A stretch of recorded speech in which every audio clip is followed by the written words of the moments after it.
Hello class, आज हम call on share समझने वाले। कॉल ऑन शेयर समझने से पहले आप समझिए इशू ऑफ शेयर्स। जब पब्लिक कंपनी मार्केट में अपना प्रोस्पेक्टस लॉन्च करती है तब जनरल पब्लिक उसे सब्सक्राइब करती है, परचेस करती है और फिर कंपनी उन्हें अलॉटमेंट करती है शेयर्स का।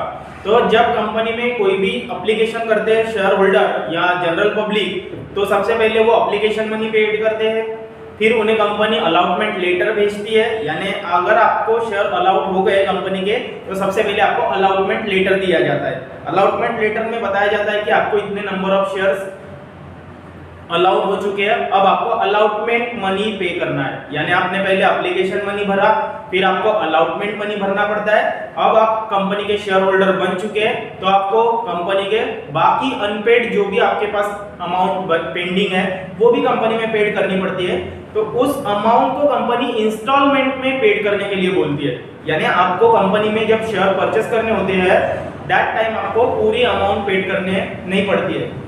कंपनी की पॉलिसी पे डिपेंड करता है, आर्टिकल ऑफ एसोसिएशन ये डिसाइड करता है कि आपको कंपनी में शेयर कैसे परचेस करने हैं, इंस्टॉलमेंट बेसिस में करने हैं या fully paid up shares paid करने हैं। अगर आपके पार्टली पेड अप शेयर्स है, यानी आपको पार्ट में शेयर्स के अमाउंट पेड करनी है, दैट टाइम ये ऑप्शन आता है कॉल ऑन शेयर्स।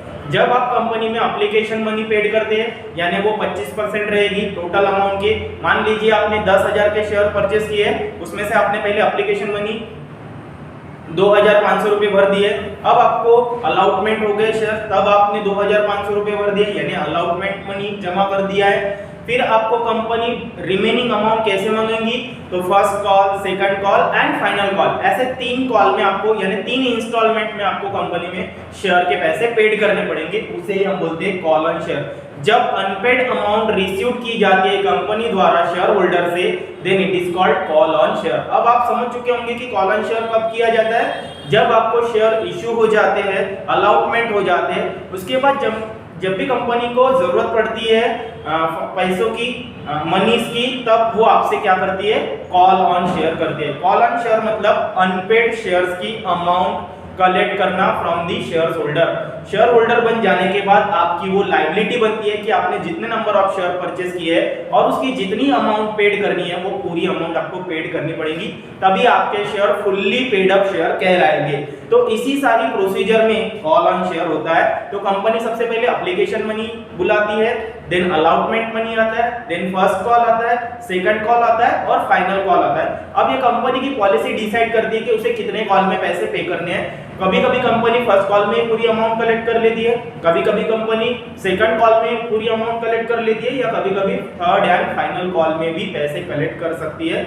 और कभी कभी कुछ पैसे अनपेड भी रखती है। जब कंपनी लिक्विडेशन में चली जाती है दैट टाइम वो अपने कॉल के पैसे बुलाती है, तो उसे हम कॉल ऑन शेयर कहते हैं। तो समझ में आ गया आप लोगों को कि जब भी कंपनी अपने शेयर इश्यू करती है मार्केट में, अगर वो पार्टली पेड अप शेयर्स है तो उसके पैसे जब रिमेनिंग पैसे मांगे जाते हैं, उसी कंडीशन को हम कॉल ऑन शेयर कहते हैं।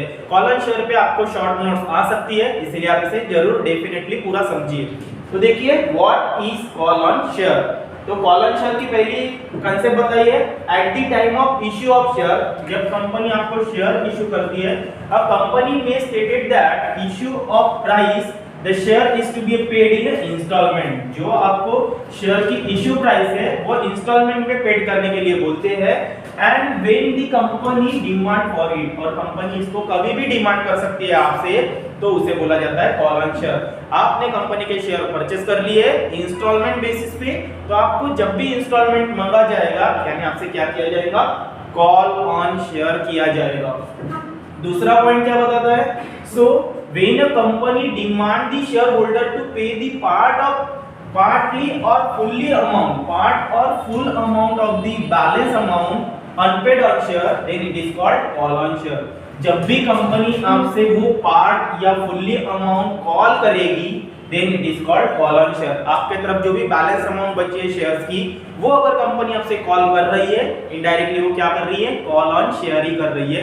अब आपको क्लियर हो गया होगा, जब भी कंपनी आपसे यानी किससे, शेयर होल्डर से अनपेड अमाउंट कलेक्ट करती है पार्टली और fully, then it is called call on share.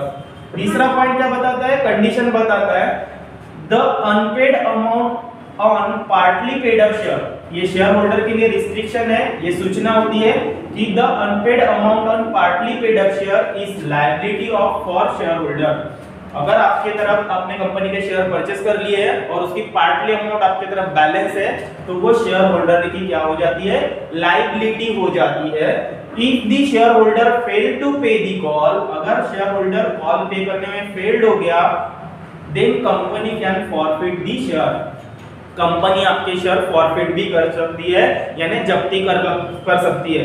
अगर आपने शेयर के पैसे नहीं भरे, कंपनी आपको पहले कॉल लेटर भेजेंगी, आपने कॉल फेल कर दिया, आपको रिमाइंडर लेटर भेजेंगी, उसमें ऑप्शन दिया जाएगा अगर आपने कॉल के पैसे नहीं पेड किए तो आपको आपके शेयर सरेंडर करने पड़ेंगे। तब भी आपने अगर उसे अवॉइड कर दिया, फिर कंपनी आपको लास्टली वार्निंग लेटर भेजेगी कि अब आपको कॉल के पैसे पे करने पड़ेंगे, अदरवाइज हम आपके शेयर फॉरफिचेट कर लेंगे। तो ऐसे टाइप पे आपकी जो अमाउंट पेड की है ऑलरेडी कंपनी में, वो भी आपकी कंपनी में डूब जाएगी, आपकी अमाउंट, यानी वो कंपनी की हो जाएंगी और आपसे सारा शेयर सर्टिफिकेट भी लिया जाएगा और आपकी मेंबरशिप भी कैंसिल हो जाएगी और अब आप कंपनी के शेयर होल्डर नहीं रहेंगे। अगर आपको अपने शेयर फॉरफिचर से बचाने हैं तो आपको कंपनी के टाइम टू टाइम कॉल पे करना कंपलसरी होता है और आपको वो लायबिलिटी की तरह पे करना होता है। इसलिए बोला जाता है कि partly paid up amount is an liability to the share holder and if he is fail to pay then company can forfeit the share, आपके शेयर फॉरफिचर कर सकती है, जब्ती कर सकती है।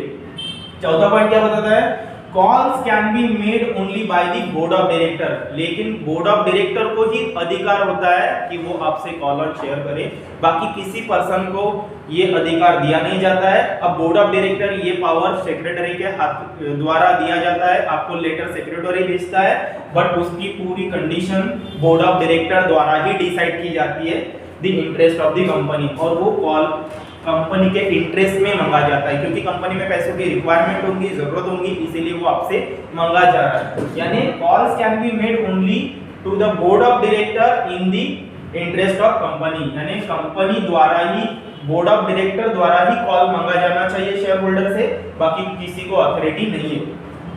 पांचवा पॉइंट क्या कहता है, company has to send call letter और नोटिस। अब आपको पता कैसे चलेगा कि आपको पैसे पे करने हैं, तो कंपनी आपको एक कॉल लेटर या नोटिस भेजती है बिफोर 14 डेज, 14 दिन पहले आपको एक नोटिस आएगा आपके रजिस्टर्ड एड्रेस पे, जहां से आपको पता चलेगा कि आपका अनपेड कॉल है कंपनी में, वो आपको पे करना है कंपनी के बैंकर्स में। जो भी कंपनी ने आपको बैंक अकाउंट बताया होगा, उस बैंक अकाउंट में आपको वो मनी पेड करनी पड़ती है। यानी company has to send a call letter और notice to the share holder asking them to pay the call money, और उनको बताया जाएगा कि भैया अब आपको कॉल मनी पे करना है। And it give the minimum notice of 14 days to pay the call money to the company's banker, और कंपनी के बैंक में आपको 14 दिन पहले वो क्या करना होता है, नोटिस आ जाता है, उसके बाद आपको 14 दिन के अंदर पे करने पड़ते हैं। यानी आपको नोटिस आ जाएगा 14 डेज पहले और आपको डिसाइड करना है कि आप कब पैसे पे करने वाले हैं। No company can be made for more than 25% of the nominal value of the share। अगर आपके शेयर की वैल्यू है 10 रुपीस, तो आपसे इसके 25% अमाउंट ही कॉल की जाएगी, यानी 2 रुपीस 50 पैसे, यानी 2 रुपए 50 पैसे आपसे एक कॉल के तहत मांगे जाएंगे। ऐसे आपसे 3 कॉल मांगे जा सकते हैं, 4 कॉल मांगे जा सकते हैं, depend on companies article of association. So no company can be made for more than 25% of the nominal value of shares.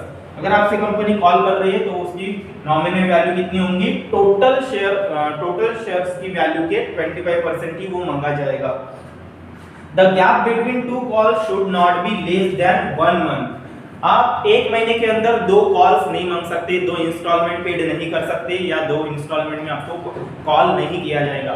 यानी एक महीने बाद एक कॉल, दूसरे महीने में दूसरा कॉल, तीसरे महीने में तीसरा कॉल, ऐसे कर सकती है, बट एक ही महीने में 2 कॉल आपको कंपनी नहीं मांगेगी। यानी कॉल ऑन शेयर पे जब भी पैसे मांगे जाते हैं तो एक महीने के अंदर एक ही बार कॉल किया जाएगा, 2 बार कॉल नहीं मांगा जाएगा। वही बताया जा रहा है, the gap between 2 call should not be less than 1 month from the fix for the payment of last preceding call. आप पिछला कॉल और नया कॉल के बीच में कम से कम 30 से 40 दिन की गैप होनी चाहिए।